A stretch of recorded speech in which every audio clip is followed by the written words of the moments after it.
Hello everyone. The topic for the today's lecture is memory management. In this lecture, we are going to learn memory management, what actually a memory management is, different types of memory management techniques, then swapping, paging and segmentation. So first, let's see what is a memory management.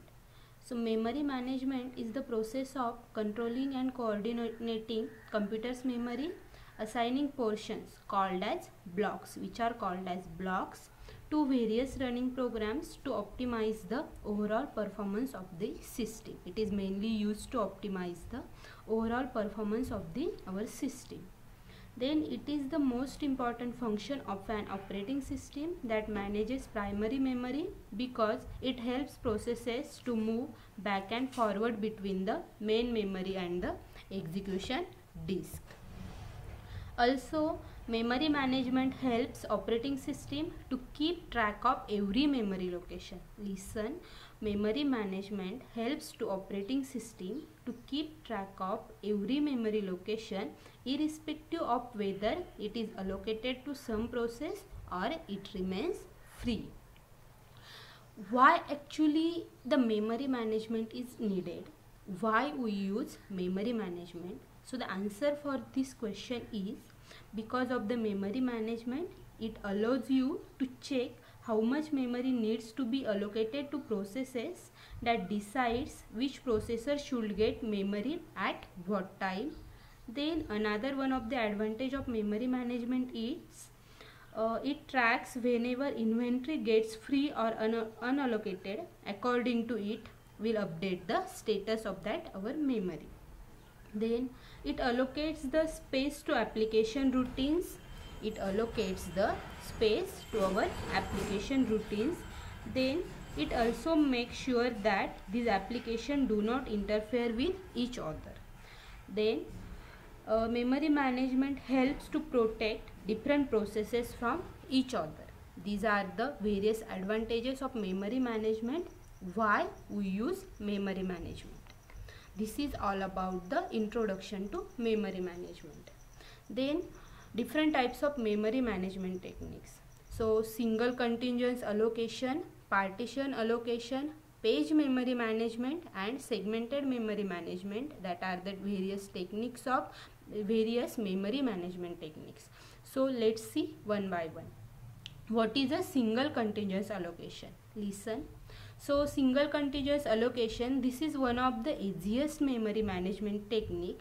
In this method, all types of computer's memory except a small portion, listen, in this all types of computer memory except a small portion which is reserved for the operating system to available for one application. Then another is partition allocation. Unlike it divides the primary memory into various memory partitions, every partition store all the information for a specific task or job, and this method consists of allotting a partition to a job when it starts and unallocate when it ends. So what is in partition allocation? This method consists of which is allotting a partition to a particular job when it getting starts and it unallocate when it ends, that particular job is ends. Then another is page memory management. So this method divides the computer's main memory into fixed size which are called as page frames. And the last one is segmented memory management.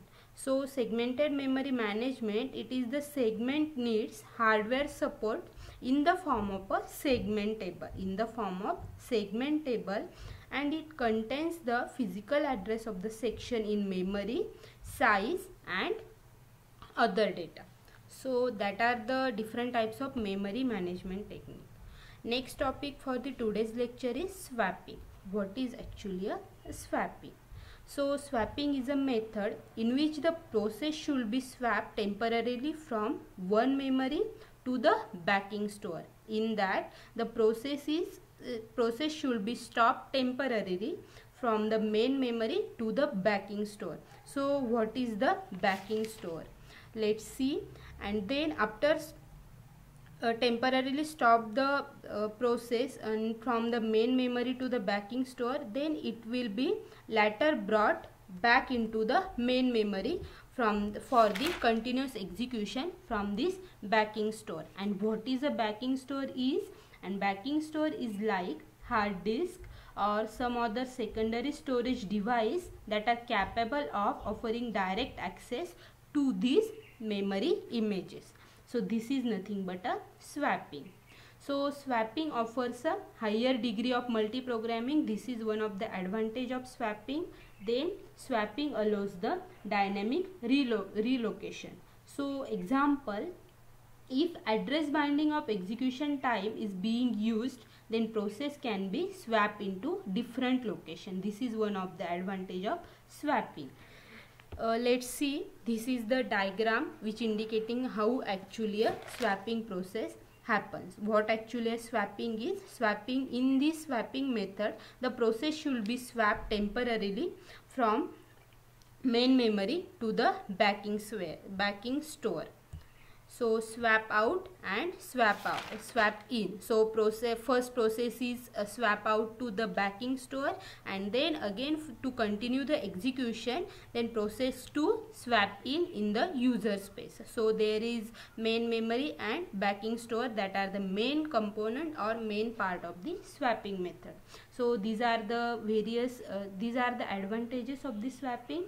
And then because of swapping, it helps to get better utilization of memory. Yes, by using swapping we get the better utilization of memory. And then one of the best advantage of swapping is that minimum wastage of CPU time because of swapping, and priority based scheduling method improve the system performance. In swapping, priority based scheduling is done, and which helps to improve the performance of our system. This is all about the swapping. Then another is paging.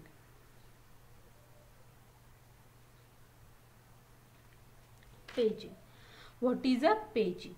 Paging is a storage mechanism that allows operating system to retrieve processes from the secondary storage into main memory in the form of pages. It is different than swapping. In the paging method, the main memory is divided into small fixed size blocks of physical memory, which is called as frames. So frames is the main part of the paging. And here is the size of frame is kept as same as that of a page to have maximum utilization of main memory. In the paging, maximum utilization of main memory, and paging avoids the fragmentation. Paging avoids the fragmentation. So here is concept arise, what is a fragmentation? So let's see what is mean by a fragmentation. So processes are stored and removed from memory, which creates free memory space. Listen carefully. The processes are stored and removed from memory, which creates free memory space. That memory space which is too small to use by other processes, which are the free memory space. After some times, that process is not able to allocate to memory blocks because of its small size, that are wastage, and memory blocks are always remain unused, and that is wastage of memory, which is called as fragmentation. So paging helps to avoid the fragmentation. There are two types of fragmentations are happen: internal fragmentation and external fragmentation.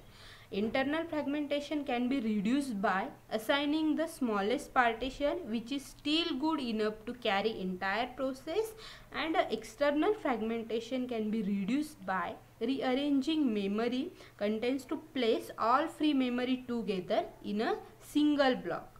So the paging is used for the faster access of data, and it is a logical concept. This is all about the paging. This diagram indicates the paging, what actually a paging happen.